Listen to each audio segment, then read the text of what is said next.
Bismillahirrahmanirrahim. Assalamualaikum warahmatullahi wabarakatuh.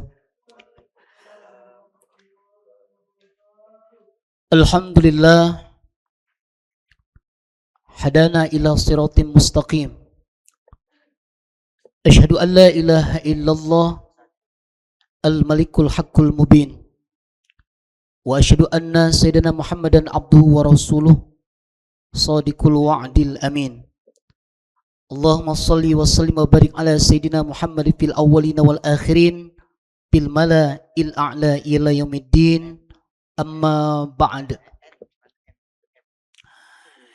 Yang kami hormati dan kami cintai karena Allah, Bapak Ibu hadirin wal hadirat yang insyaallah dalam barakah, rahmat, maghfirah dan ridha Allah Subhanahu wa taala. Bersyukur kita dengan ucapan lisan melalui kalimatut thayyibat tahmid alhamdulillah dari lubuk hati kita yang paling dalam atas karunia rahmat dan nikmat yang masih Allah limpahkan kepada kita semua.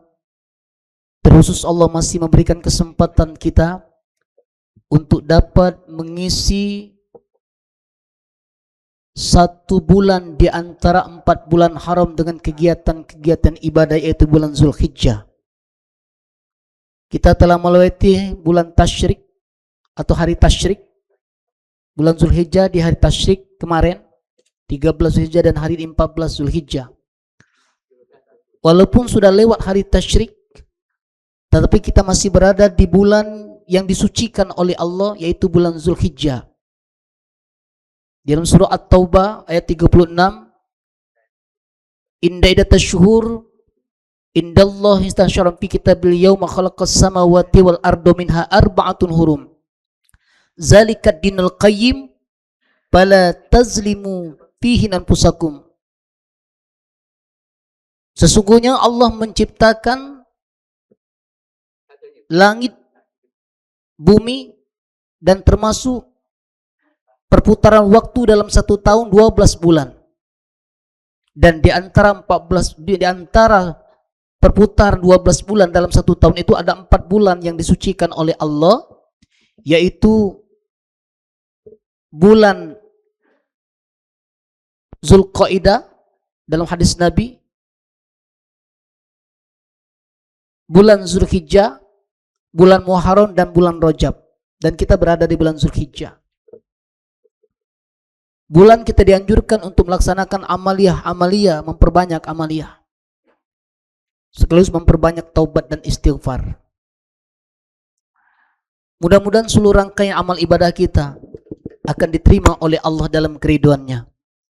Salawat dan salam bagi teladan kita Nabi besar Muhammad SAW dengan ucapan Allahumma sholli ala Muhammad wa ala Muhammad. Semoga tersampaikan segenap keluarga, zuriat, sahabat dan pengikutnya hingga akhir zaman. Bapak Ibu hadirin hadirat yang kami cintai karena Allah, kajian kita pada pagi hari yang penuh dengan keakraban dan keberkahan di masjid di rumah Allah ini tentang pandangan Islam, pentingnya ilmu di dalam melaksanakan amal ibadah. Ilmu adalah bagian yang sangat penting di dalam Islam. Dan para ulama menyampaikan bahwa hukum menuntut ilmu, mencari ilmu itulah wajib.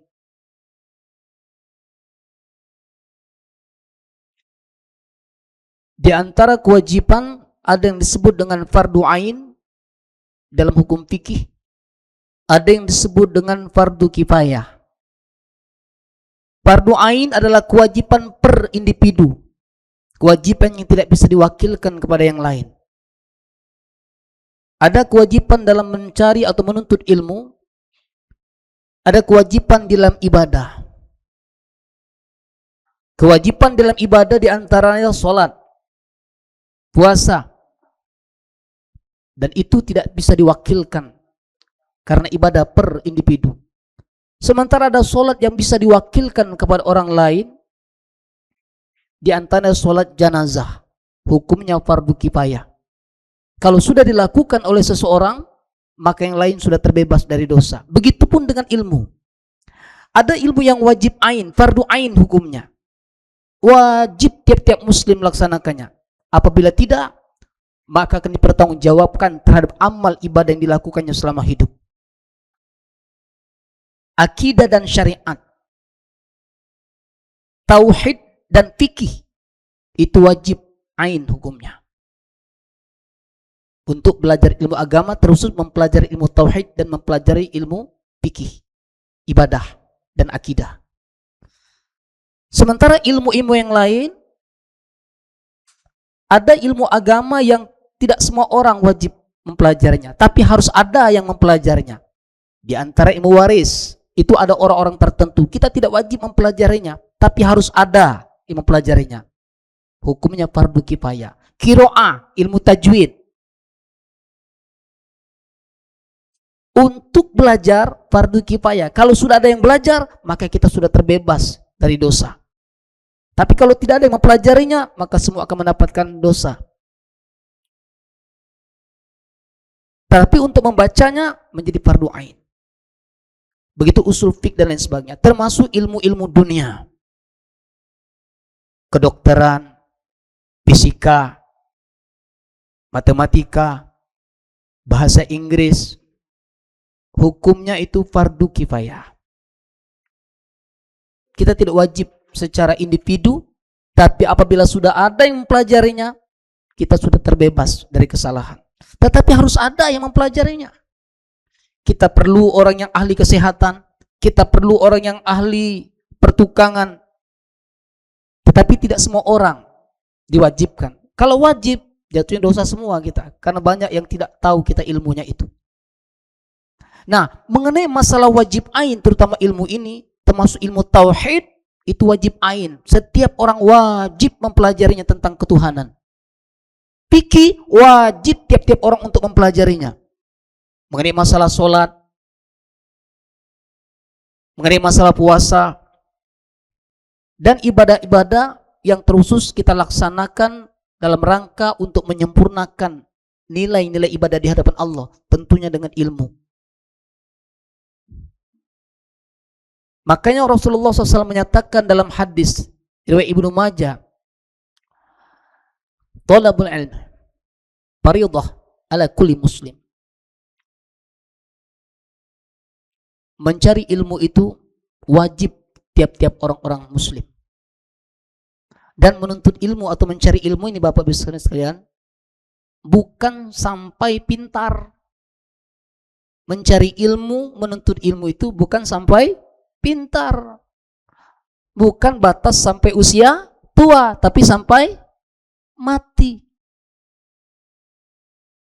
Makanya selagi kita masih hayat di kandung badan, kewajiban kita untuk mencari atau menuntut ilmu. Untuk apa? Menyempurnakan nilai ibadah kita di hadapan Allah. Karena salah satu syarat diterimanya ibadah itu adalah menuntut atau mencari ilmu. Nanti kita bahas di penghujung. Bahkan para nabi tidak minta ditambahkan apapun kepada Allah. Hanya meminta ditambahkan ilmu. Di dalam surah Toha ayat 114, Rabbi zidni ilma. Ya Allah, wahai Tuhan, tambahi kami dengan ilmu.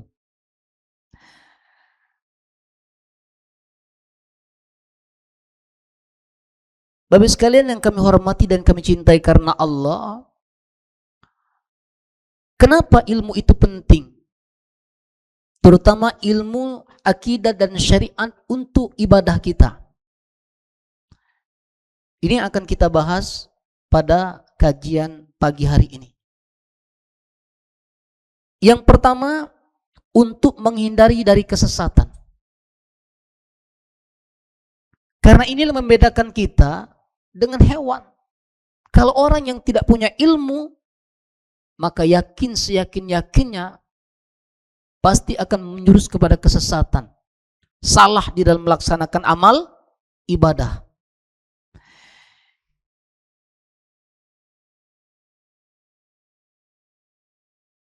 Di antaranya Allah pernah menyampaikan di dalam Al-Quran surah At-Tin, ya. Wat-tini waz-zaituni wa turi sinin wa hadzal baladil amin laqad khalaqnal insana fi ahsani taqwim thumma radadnahu asfala safilin. Manusia itu mulia sebenarnya, tetapi karena dia tidak mau mencari ilmu, menuntut ilmu untuk memperbaiki nilai-nilai ibadahnya, sehingga rusak amal ibadahnya, rusak akhlaknya, summa radadnahu asfala safilin, maka kemuliaan mereka itu kami turunkan ke tempat yang terendah. Ya. Kami turunkan ke tempat yang terendah. Bahkan di dalam surah Al-A'raf, ya, surah Al-A'raf itu surah ke-7 ayat 179.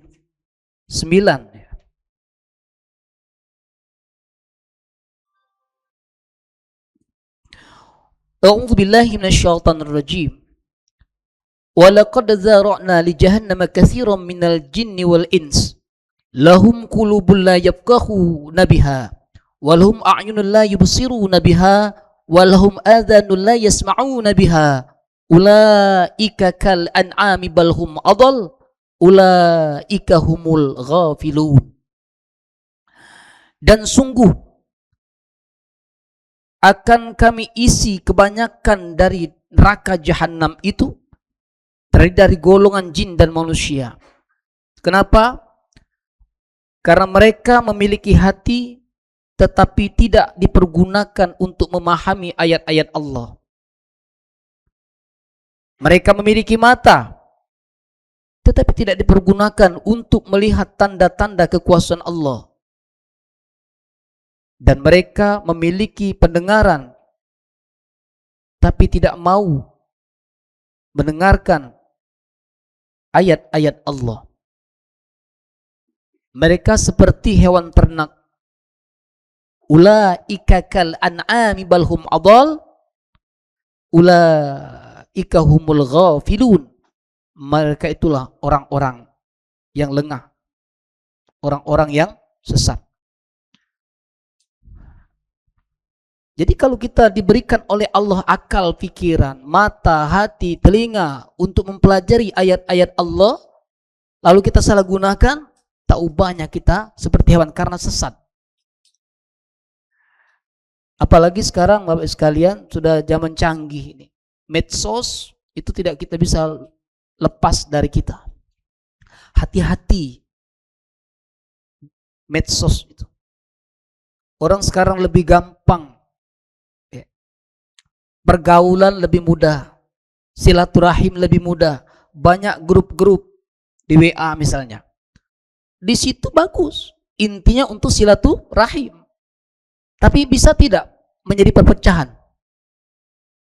Bisa tidak terjadi perpecahan di situ? Bisa tidak ada upat mengupat di situ? Bisa tidak ada kritik mengkritik di situ? Bisa tidak ada mencela di situ? Bisa terjadi. Ilmu mudah, gampang tuh. Tinggal lihat entah YouTube, entah Google, tapi berkemungkinan tidak terjadi kesesatan ketika kita memahami tanpa guru.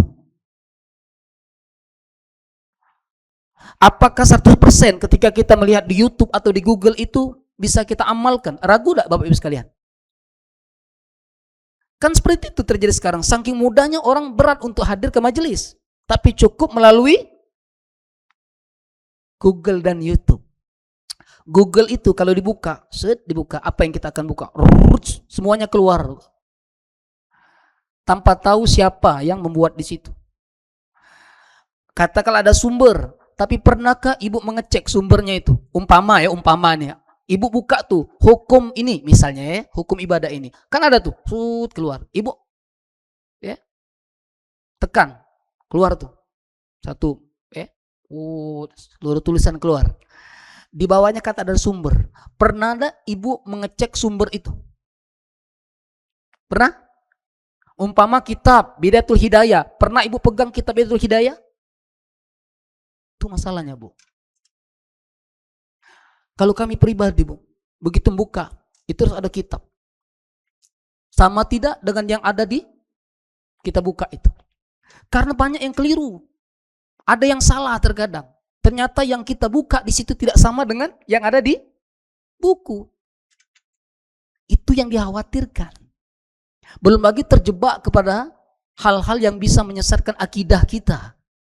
Orang dulu mohon maaf, memang bagus sekarang silaturahim, lebih tersambung. Umpama kita tidak harus ketemu karena waktu dan jarak, bisa melalui video call kan, bagus. Tapi banyak juga dampak negatifnya. Termasuk ilmu lebih gampang kita. Dulu ya, kita harus mendapatkan ilmu itu harus mengundang guru, harus mendatangi tempat-tempat majelis. Tapi yang hilang sekarang ada keberkahannya, Bapak Ibu sekalian. Kenapa? Orang enggan untuk hadir ke majelis karena cukup dengan melihat Google dan YouTube.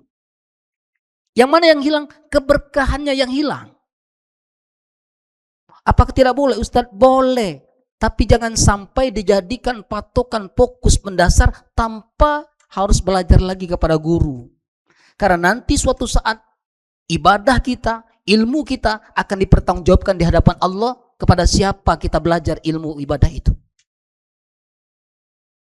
Ada pertanggungan jawab. Karena orang tua kita nih, karena para ahli tasawuf ada dua. Ada orang tua yang kandung kita, ya, biologis, yang darah kita itu darinya mengalir, namanya nasab. Sementara ada orang tua teologis yang mengenalkan kita tentang ketuhanan. Itulah guru-guru kita. Nasab kita sampai dari orang tua kita, kakek kita, ya, terus sampai ke buyut, ya, ke atas. Sementara ilmu dari guru kita sampai kepada Rasulullah. Ini yang pertama. Pentingnya mempelajari ilmu itu supaya kita terhindar dari kesesatan. Yang kedua, kenapa ilmu ini penting? Untuk memudahkan kita jalan ke surga. Baginda Rasulullah SAW dalam hadis riwayat Muslim nomor 2699, qala Nabi sallallahu alaihi wasallam, "Wa man salaka tariqan yaltamisa fihi ilman, sahalallahu tariqan ilal jannah." Siapa yang menuju jalan untuk menuntut ilmu, mencari ilmu, sahalallahu tariqan ilal jannah, maka Allah akan memudahkan jalan dia ke surga. Jadi kalau ingin untuk mudah ke surga, salah satunya mencari, menuntut ilmu.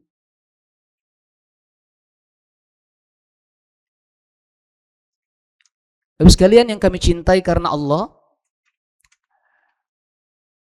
yang selanjutnya, kenapa pentingnya ilmu ini, mempelajari ilmu untuk ibadah kita? Salah satu amal ibadah yang akan mengalir adalah dengan jalan menuntut ilmu. Ketika kita sudah dapat ilmu, entah di majelis, di sekolah, di masjid, ya, ke guru-guru kita, di tempat-tempat di mana kita belajar ilmu, bagi ilmu itu, share ke kawan-kawan, agar menjadi amal jariah. Dalam hadis riwayat Muslim nomor 1893, man dalla ala khair falahu mislu fa'ilihi. Siapa yang mengajak kepada kebaikan, memberitahu tentang kebaikan, memberitahu tentang ilmu, maka dia akan mendapatkan pahala sama dengan orang yang mengerjakan dari apa yang telah disampaikannya itu.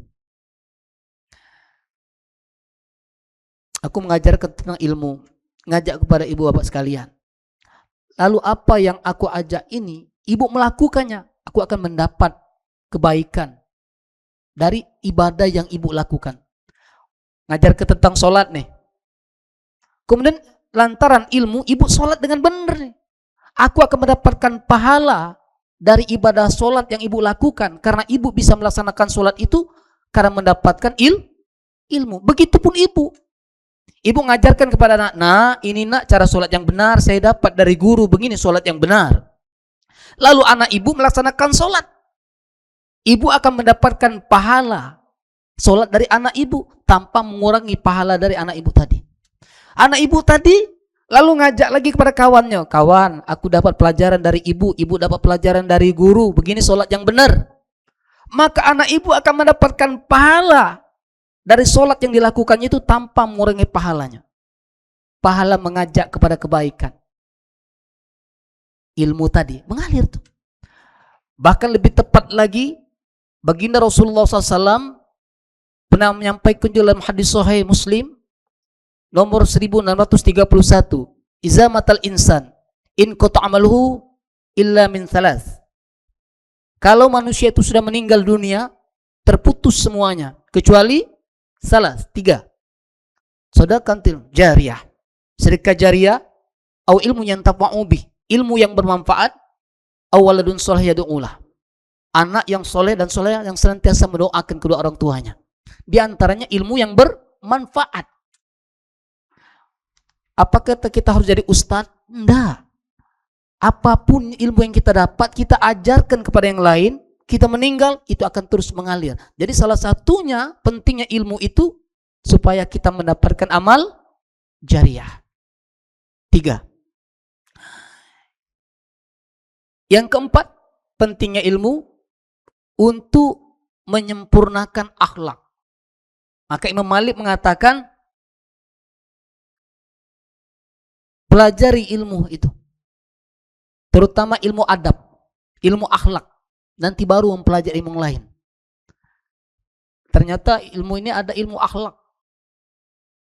Kalau di perkuliahan namanya ilmu akhlak, kalau di pesantren diantaranya ta'lim muta'allim, ilmu adab, adab guru kepada murid, adab murid kepada guru, adab orang tua kepada anak, adab anak kepada orang tua, adab pemimpin kepada rakyat, adab rakyat kepada pemimpin, semuanya harus beradab.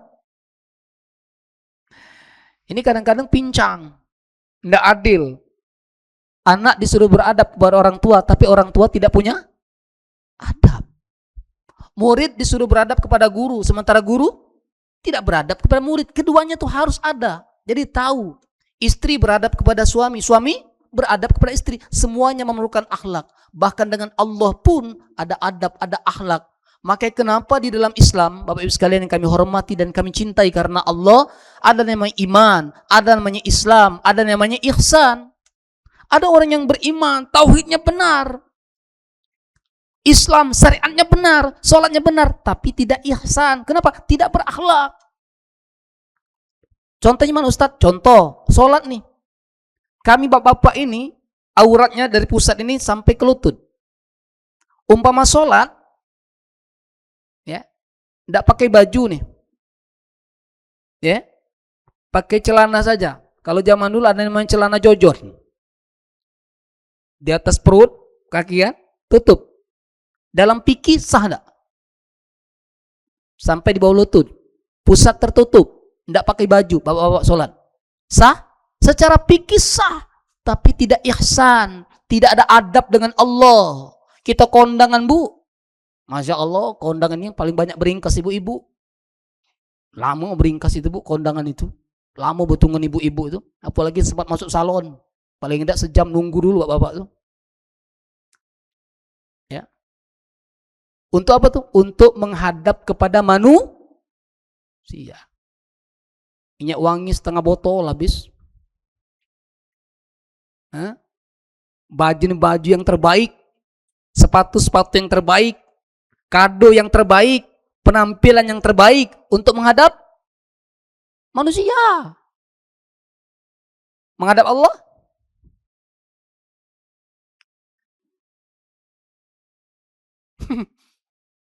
Nah, ada kata yang nyingok, berarti belum ihsan. Anda kan dia, bukan tidak kelihatan kan Nabi mengatakan, sholatlah Seolah-olah engkau melihat Allah, ihsan itu. Kalau engkau tidak melihat Allah, yakinlah Allah melihat dirimu. Oh, merasa diawasi oleh Allah ini. Maka kita, ya Allah, malu nih pakai baju gini. Kan seperti itu. Karena ihsan tadi. Nah, ihsan itu tidak ada begitu. Belum sampai akhlak kepada Allah itu. Kalau orang tahu bakal itu terakhir ibadahnya, dia pasti memberikan yang terbaik untuk Allah itu. Andai kata itu yang terakhir ibadahnya, maka itu akan diberikan yang terbaik untuk Allah. Cuman sayang, kita tidak tahu terakhir atau tidak ibadah kita itu. Umpama Bapak Ibu sekalian, Allah utus malaikat maut menyerupai manusia datang kepada ibu, Bu, ini sholat zuhur ibu terakhir. Jangan ke zuhur besok, asar nanti ibu tidak ketemu lagi. Apa yang ibu lakukan? Umpama datang malaikat maut menyerupai manusia datang kepada ibu. Setengah jam sebelum zuhur masuk, datang malaikat maut ngomong pada ibu, Bu, ibu tidak sampai lagi asar. Artinya itu sholat yang terakhir. Zuhur itu sholat yang terakhir. Apa yang ibu lakukan? Pasti ibu memberikan yang terbaik. Makanya kenapa kita perlu mempelajari akhlak ini. Ada akhlak kepada Allah, ada akhlak kepada manusia, ada akhlak kepada diri sendiri. Disitulah orang-orang berilmu, kalau tidak mempelajari ilmu akhlak, kan ada ilmu-ilmu yang lain, ada ilmu akhlak. Orang-orang ini mempelajari ilmu-ilmu yang lain, ilmu ibadah, tapi lupa mempelajari ilmu akhlak. Maka sekarang banyak orang yang pintar, tapi tidak beradab. Tapi sekalian kami hormati dan kami cintai karena Allah. Iblis itu diusir dari surga gara-gara apa, Bu?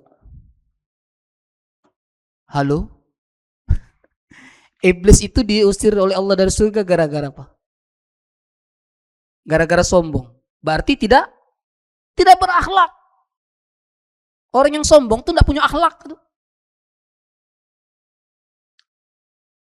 Di dalam surah Al-Baqarah 34 ayat ke-34, wa idz qulna lil malaikati isjudu li Adam fasajadu illa iblis aba wastakbara wa kana minal kafirin. Ketika Allah memerintahkan kepada seluruh malaikat untuk menghormati Nabi Adam, sujud di situ yang dimaksud hormat, bukan nyembah. Ya, disuruh menghormati Nabi Adam. Ya. Wahai malaikat, hormati Nabi Adam. Seluruh malaikat tunduk patuh hormat kepada Nabi Adam. Illa iblis, kecuali iblis tidak galak menghormati. Ngapa nak menghormati dia?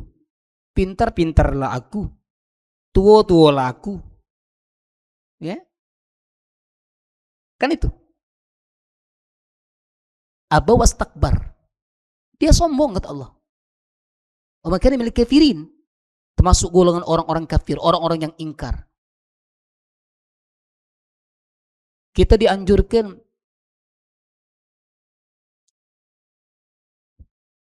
untuk dapat membenahi diri kita ini dengan akhlak. Jadi seharusnya semakin banyak ilmu, semakin banyak juga kita mempelajari ilmu akhlak. Para ulama-ulama terdahulu, termasuk Imam Ghazali, Ibnu Qayyim, ya, itu menekan sekali masalah akhlak. Jadi kalau orang sudah memiliki ilmu, pertama, tawadu, rendah hati. Kalau kita sudah banyak ilmu, rendah hati, jangan sombong. Ilmu itu tuh sedikit. Wa ma utitu minal ilmi illa qalila. Sedikit ilmu kamu itu. Makanya ada sebuah cerita singkat, tapi perlu mendapat renungan bagi kita semua. Suatu saat ada seorang profesor, orang yang pintar. Karena jenuh dengan penelitian dan lain sebagainya, dia kepingin menghibur hatinya. Menghibur hatinya, pergi ke pulau yang indah. Dia memanggil seorang nelayan. Wahai nelayan, sini, ada apa Pak Profesor?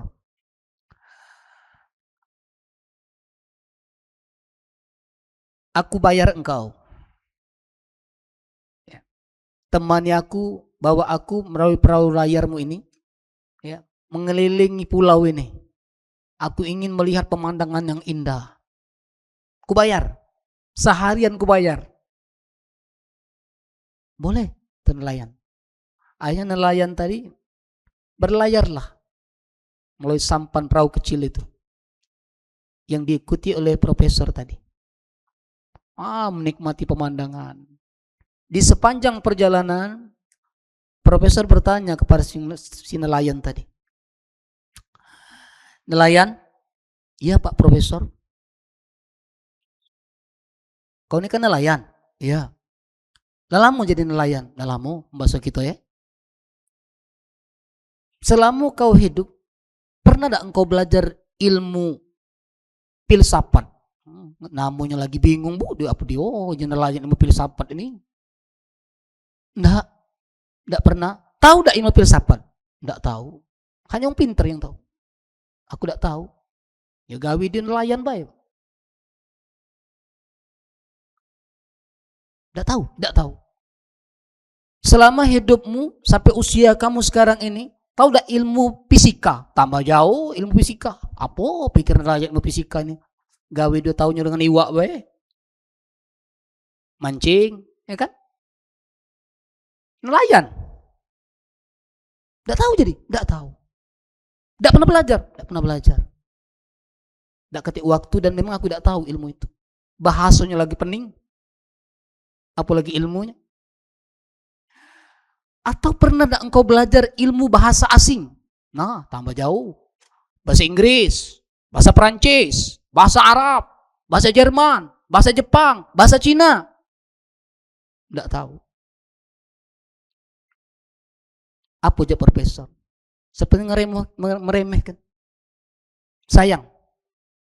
3/4 hidupmu sudah hilang. Peluang hidupmu 3/4 peluang hidupmu sudah hilang. Kau sia-siakan itu. Nelayan diam.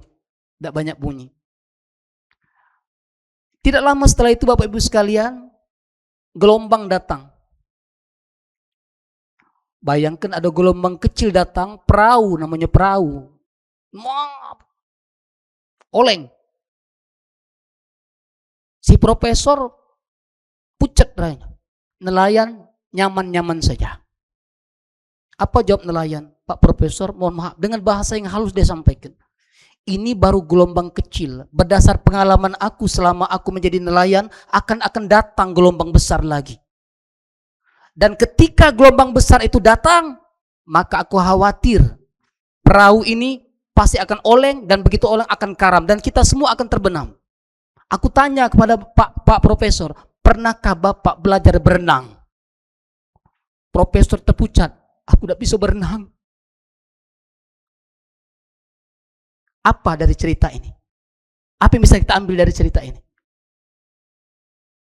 Profesor belajar filsafat, fisika, seluruh ilmu yang ilmiah. Meneliti, dia lupa ilmu yang dianggap remeh, berenang. Nelayan mengatakan, Profesor, apakah Anda bisa berenang? Tidak, saya tidak bisa berenang. Jangan pernah meremehkan ilmu dari orang lain yang mungkin boleh jadi dia tidak bisa ilmu itu, tapi dia ada yang dia dapatkan dari ilmu yang lain. Artinya kesimpulan semua ilmu itu penting. Satu. Yang kedua, kita tidak boleh meremehkan orang karena ilmu kita. Kedudukan manusia ketika dia memiliki ilmu tapi tidak berakhlak, maka turun rendah derajatnya di sisi Allah. Karena Rasulullah itu pertama kali, innama bu'istu diutami makarim akhlak. Sesungguhnya aku diutus, kata Rasulullah, untuk menyempurnakan akhlak, kata Nabi, untuk menyempurnakan akhlak. Maka ada orang yang berilmu tapi tidak punya akhlak. Ada? Ada orang yang berilmu tidak punya akhlak? Ada. Makanya dulu orang belajar akhlak terlebih dahulu tuh, baru belajar ilmu-ilmu yang lain, supaya nanti hatinya itu tunduk patuh kepada kebesaran Allah. Maka orang berilmu itu harusnya semakin menambah kebaikan bagi pribadinya. Tawadu, kata para ulama, termasuk Imam Ghazali, termasuk juga Ibnu Qayyim al-Jauziyah, orang berilmu harusnya memiliki sifat tawadu. Karena ada suatu ilmu yang dia tidak tahu. Contoh ulama-ulama itu. Boleh jadi mereka tahu ilmu-ilmu yang lain, tapi ada yang mereka tidak tahu. Tapi ulama-ulama yang mempunyai akhlak, dia sadar diri itu. Ada sesuatu yang dia tidak tahu, dan itu harus dia belajar. Tapi kebanyakan ada yang tidak mau belajar, dia menganggap ilmu dia sudah tinggi. Contoh, ada orang ahli dalam dakwah.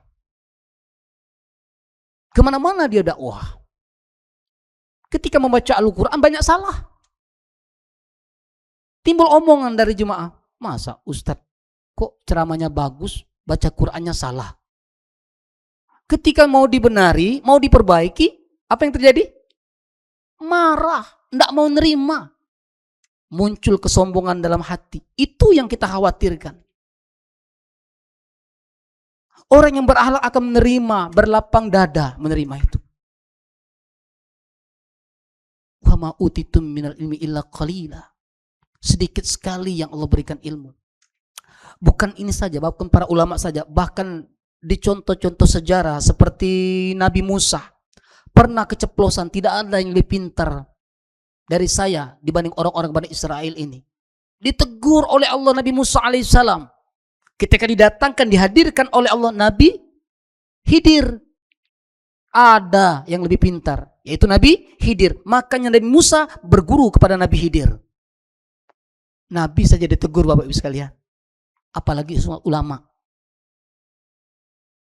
Apa? Untuk mengoreksi diri kita, muhasabah. Ya.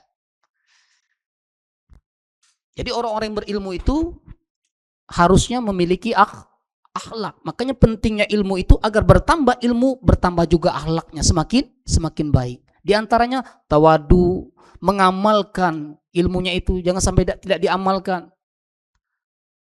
Ya. Dan menyadari diri, yang ketiga menyadari diri bahwa dia banyak kekurangan. Itu harus ada tuh. Itu akhlak semua itu. Apalagi ikhlas. Ya. Kemudian menjaga akhlak di majelis, zuhud, termasuk tidak kikir dengan ilmu.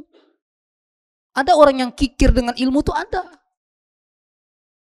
Kalau ku ajarkan ini, agak dia pintar, aku bodoh, mana adalah ilmu. Kata Ali bin Abi Thalib, ilmu itu tidak akan berkurang.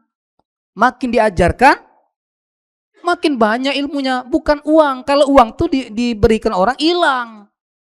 Selesai. Kita punya uang 1 juta, dikasih ke orang 500, tinggal 500, berkurang secara syariatnya, berkurang. Walaupun kalau kita sedekahkan itu akan menjadi tabungan, tapi secara syariat, secara nyata, yang bisa kita lihat berkurang kan? Tapi kalau ilmu makin kita ajarkan, kita akan makin paham kita. Ustadz ajari Al-Fatihah, udah baca lagi, Fatihah sudah habis. Bu, aneh pula Fatihah sudah habis. Malah tambah. Makanya kenapa para guru, para ustadz kita ngajar itu, saya ngajar seperti ini, Bu. Kenapa masih ingat itu, Bu? Allah berikan, Bu, hidayah itu karena mengajar, Bu. Ustadz, apalah ayat ini, apa? Karena itu diajarkan, maka itu diulang, ingat. Coba kalau tidak pernah, para hafizo, itu kan murojaah. Di samping dia menghafal, menjaga hafalannya, mengajak orang lain juga. Ya kan? Mengajarkan anak untuk menghafal sambil menyimak, sambil dia murojaah hafalannya. Kan begitu. Habis sekalian kami hormati, itu yang keempat, pentingnya ilmu. Makanya para ulama yang bertambah ilmunya, dia akan ada akhlak, bertambah takut dia kepada Allah itu. Takut kalau amal ibadah yang tidak diterima oleh Allah. Takut tidak bisa menjaga hati. Maka semakin bagus tuh. Maka ketika Allah Subhanahu wa ta'ala menyatakan di dalam surah Fatir ayat 28, innama yakhsyallaha min ibadihil ulama. Sesungguhnya yang paling takut kepada Allah itu para ulama. Orang-orang yang sadar bahwa tidak ada kelebihannya kecuali Allah berikan kepada dia itu. Andai kata Allah cabut ilmu itu, Tidak ada apa-apanya. Semua itu adalah ilmu Allah. Ilmu manusia itu diibarat seperti air, ya. Yang begitu kita air lautan yang luas, kita celupkan jari telunjuk kita ke air, kita tarik tuh jari telunjuk kita, air yang ada di telunjuk ini itulah ilmu kita. Sementara lautan luas itu adalah ilmu Allah. Sadar dirilah kita dari kesombongan yang tersembunyi dalam hati kita. Karena sombong itu tidak identik dengan orang-orang yang memiliki harta yang lebih. Karena ada juga orang yang sombong dengan ilmu. Korun itu lengkap kalau korun. Korun itu lengkap. Sombong dengan ilmu, sombong dengan harta. Pelit. Kalau banding-bandingan, walaupun sama-sama Bu ya, itu kan apa contoh orang-orang yang buruk yang digambarkan oleh Allah dalam Al-Quran. Banding-bandingan masih mending Fir'aun. Ustaz, tidak bagus galau. Benar, tidak bagus galau. Banding-bandingan antara Korun dengan Fir'aun masih mending Fir'aun. Kenapa? Korun itu sombong dengan harta, sombong dengan pangkat jabatan, sombong dengan ilmu. Pelit. Fir'aun sombong diri mengaku Tuhan, tapi rajin sedekah. Fir'aun itu rajin sedekah. Oh, bagi Bu. Cuman karena karena hebatnya dia mengaku diri menjadi Tuhan, itu saja. Oleh sekalian kami hormati, lalu yang kelima, pentingnya ilmu untuk mengangkat derajat manusia. Di dalam surah Mujadalah ayat 11, yarfa'illahu alladhina amanu minkum walladhina utul ilma darajat. Niscaya Allah akan mengangkat derajat orang-orang yang beriman dan berilmu di antara kamu beberapa derajat. Artinya Allah akan mengangkat derajat orang yang beriman dan berilmu. Kenapa Allah dulukan iman? Kalau orang-orang yang beriman, ya, kalau orang-orang yang berilmu ini memiliki iman, maka dia tahu dan akan sadar diri hidup ini. Tapi kalau orang itu berilmu tapi tidak beriman, maka dikhawatirkan ilmunya itu tidak akan membawa manfaat dunia dan akhirat. Tidak akan membawa manfaat dunia akhirat kalau dia tidak beriman kepada Allah. Karena ini akan jatuhnya sombong. Maka yang Allah angkat itu adalah orang beriman, orang yang berilmu. Kalau berilmu saja tidak beriman, mungkin ada manfaat, tapi akan membuat dia semakin jauh dari Allah. Orang yang bertambah ilmunya, tapi tidak bertambah keimanannya kepada Allah, maka bukan tambah dekat kepada Allah, semakin jauh dari Allah. Ada seperti itu? Ada. Maka ya Allah, jangan sampai ilmu ini membuat aku jauh darimu. Ya Allah, jadikan amanah yang kau berikan kepada aku dengan ilmu ini membuat aku bermanfaat bagi orang lain. Maka orang berilmu ini, saudara sekalian, satu karunia yang diberikan oleh Allah. Ketika ilmu itu dapat disampaikan kepada orang, itu akan bermanfaat kan? Andai kata ilmu yang berguna bagi orang, bermanfaat bagi orang lain, andai kata tidak digunakan oleh orang lain, dia akan berguna untuk memperbaiki dirinya. Itu orang berilmu. Kalau digunakan oleh orang lain, bermanfaat bagi orang lain. Ketika tidak digunakan, akan bermanfaat memperbaiki diri.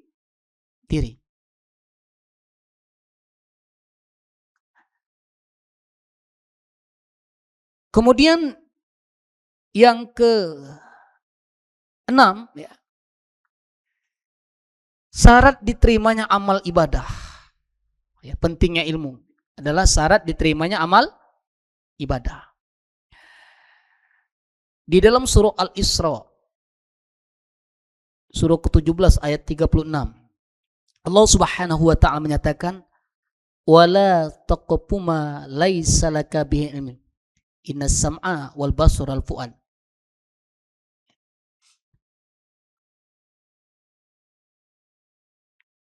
Dan janganlah kamu melakukan sesuatu yang kamu tidak tahu ilmunya. Yang kamu tidak tahu ilmunya. Sesungguhnya pendengaran, innas sam'a wal basar, penglihatan, wal fu'ad, dan hati akan diminta pertanggungjawabkan oleh Allah.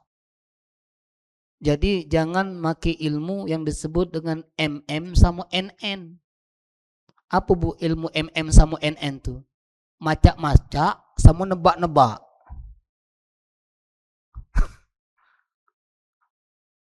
Iya. Macak-macak, nebak-nebak. Nah, contohnya kiroah itu ya. Kiroah contoh dikit Bay. Ibu-ibu yang galak ngaji itu ya. Ngaji. Dia tidak sampai ke wakopnya. Ustaz, napas aku pendek Ustaz. Salah Bu, bukan napas pendek. Napas tidak sampai. Kalau napas pendek mati Bu. Belorebe aku tuh. Ya. Tidak sampai, nah, harusnya di ujung. Atau sampai ke wakop. Tidak sampai. Nah, berhentinya di mana? Di mana lo Ustaz? Nah Ustaz, kira-kira di sini. Nah itu nunjukan NN tadi, nebak-nebak. Kira-kira, pakai kira-kira pura berhentinya di sini. Kira-kira ngulangnya di sini. Itu ilmu nebak-nebak. Itu ada ilmunya juga kiraan namanya tanapus. Di mana wakop, di mana ngulang. Ibtidak namanya. Kan ada sekarang bu, andai kata ibu sulit untuk belajar itu harus kan ada yang namanya Al-Quran tanapus namanya. Ya. Tanya bu, ada Quran tanapus. Di mana ibu lagi pacak ngulang, ya. Di mana ibu wakop, baca Quran, di mana ngulang. Itu dibuat tanda tuh biasanya. Bagi yang tidak paham bahasa Arab. Dimudahkan. Kalau wakop ya kita tahu ini wakopnya. Ini yang kadang-kadang wakopnya jauh, nah pasti ibu tidak sampai ke situ. Nah, itu namanya ada ilmunya. Makanya ilmu ini ya ketika Syekh Ahmad bin Ruslan, seorang ulama besar, mengatakan kulman bi ghairi ilmi ya'mal a'malu madura tuqbal. Siapa yang melakukan satu amalan yang tidak ada dasar ilmu, marduda la tuqbal. Mardudah itu tertolak dan tidak akan diterima oleh Allah. Karena salah satu syarat diterimanya ibadah itu dengan ilmu. Karena dalam syariat ada syarat sah. Syarat sah ibadah. Ada syarat diterima ibadah. Itu beda Bapak Ibu sekalian. Contoh sholat. Sholat itu dikatakan sah harus memenuhi syarat kan? Kalau syarat sah, lah sudah pasti diterima belum sholatnya? Syaratnya sah, sudah pasti diterima belum sholatnya? Belum tentu. Tapi kalau syaratnya tidak sah, pasti tidak diterima. Ulangi lagi Bu ya, ulangi lagi. Kalau syaratnya sah, belum tentu diterima. Karena ada urutan bakal diterima ibadah kita, nanti kita bahas sedikit. Atau dari waktu yang lain. Tapi kalau syarat tidak sah, lah pasti tidak terima. Contoh, ibu sholat. Syarat sah sholat apa? Bersuci. Wudhu dulu. Sholat Allahu Akbar. Wudhu dah. Idah. Lah pasti tidak diterima. Wudhu idah. Kan syarat ibadah sholat itu, syarat sahnya. Bersuci. Suci dari hadas. Suci dari najis. Apalagi? Menghadap kiblat. Masuk waktu. Tertutup aurat. Nah, ilmu itu bagian diterimanya ibadah. Ikhlas, ittiba kepada Nabi, ilmu. Nah, itu ada beberapa hal yang syarat diterimanya ibadah. Ada syarat sah ibadah, ada syarat diterimanya ibadah. Nah, kita kepengen ibadah kita diterima Allah itu dengan ilmu. Supaya ada pertanggung jawab di hadapan Allah nanti. Ittiba, tidak ngomong kata lagi MM sama NN tadi. Alah, kami dari dulu, mah itulah. Oh. Ilmu bela diri pula, nah dari yai dulu tuh. Udah baca Pak dari yai. Jamalah 2026 ini. Ilmu berkembang terus. Kalau kita tidak mau belajar Pak, ya kita berhenti di tempat. Ada seorang kiai tidak mau belajar lagi nih. Sudah merasa dia sudah banyak baca kitab. Ini ada anak muda nih, terus belajar. Maka Imam Syafi'i bisa mendahului Imam Malik. Walaupun Imam Malik itu adalah guru Imam Syafi'i. Imam Malik kan guru Imam Syafi'i. Tapi yang populer di Indonesia ini Imam Syafi'i. Belajar terus. Dan ulama-ulama terus belajar terus, Bu. Belajar terus. Ya. Jangan pernah untuk berhenti untuk belajar itu. Ya. Untuk menyempurnakan ibadah kita. Kemudian yang terakhir, ya, pentingnya ilmu itu adalah karena ilmu ini jalan kita untuk jihad fisabilillah. Di dalam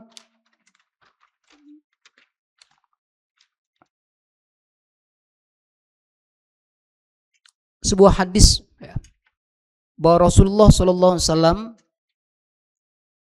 juga menyampaikan dalam hadis At-Tirmizi, man kharaja fi talib ilm fisabilillah hatta yurja'a.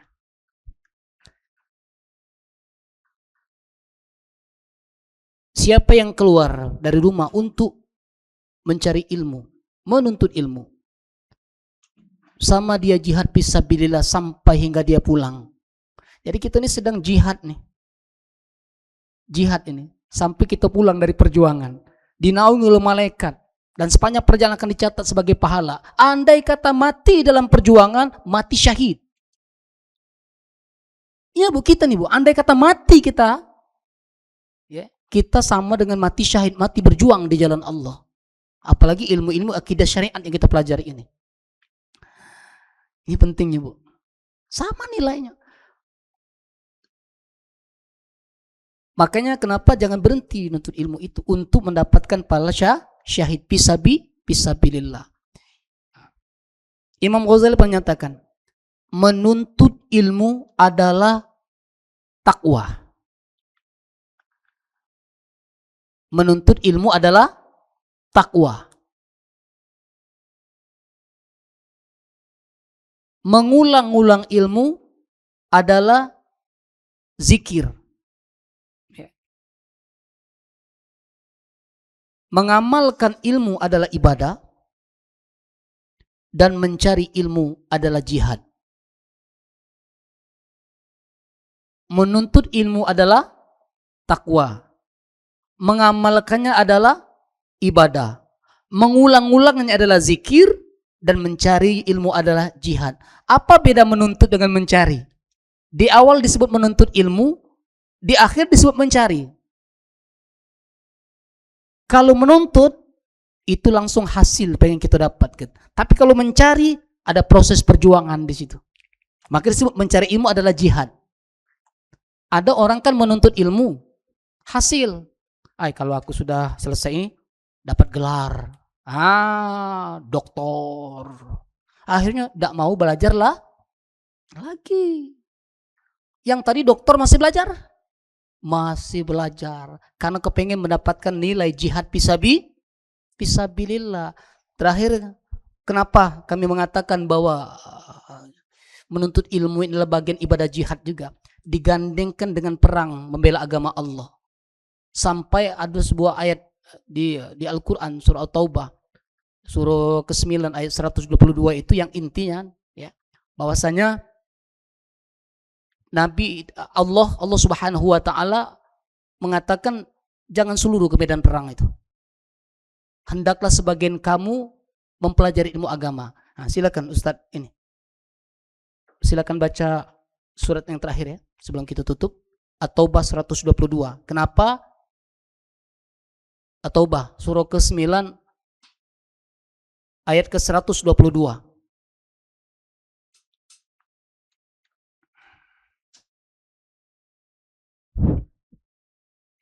Kenapa ini disebut fisabilillah tadi ya?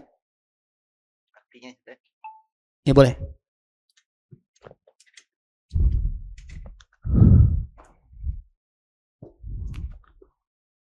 Dan tidak sepatutnya orang-orang mukmin itu semuanya pergi ke medan perang. Mengapa sebagian dari setiap golongan di antara mereka tidak pergi untuk memperdalam pengetahuan agama mereka dan untuk memberi peringatan kepada kaumnya apabila mereka telah kembali agar mereka dapat menjaga dirinya. Ya. Lagi. Itu ya, jelas ya? Dan tidak sepatutnya orang-orang mukmin itu semuanya pergi ke medan perang untuk jihad fisabilillah. Allah nyampaikan, jangan seluruh perang itu. Umpama untuk membela agama Allah dari serangan orang-orang kafir. Mengapa tidak sebagian dari golongan di antara mereka itu yang memperdalam ilmu agama? Harus ada yang belajar ilmu agama agar mereka memberikan peringatan kepada kaum yang apabila mereka telah kembali dari jihad fisabilillah andai kata Allah berikan panjang umur, tidak mati syahid, lalu kembali pulang, dia akan mendapatkan peringatan dari para ulama, ya, untuk dia dapat menjaga diri. Inilah yang dikaitkan kenapa bergandeng tuh antara jihad, ya, membela agama Allah dengan jihad menuntut ilmu. Wajar, ya, kalau Nabi mengatakan man kharaja fi talib ilm fi sabilillah hatta yurja'a. Siapa yang keluar dalam rangka menuntut ilmu, mencari ilmu, maka dia sama dengan pergi perang membela agama Allah sampai dia pulang kembali. Ini saja yang dapat kami sampaikan. Semoga ada manfaat dan hikmah yang dapat kita ambil pada pagi hari ini. Dan semoga Allah memberikan rahmat hidayah bagi kita semua untuk menyempurnakan nilai-nilai ibadah kita, akidah syariah, dan muamalah kita dengan ilmu yang telah dikaruniakan oleh Allah kepada kita semua. Wal afu minkum jami'an. Assalamualaikum warahmatullahi wabarakatuh.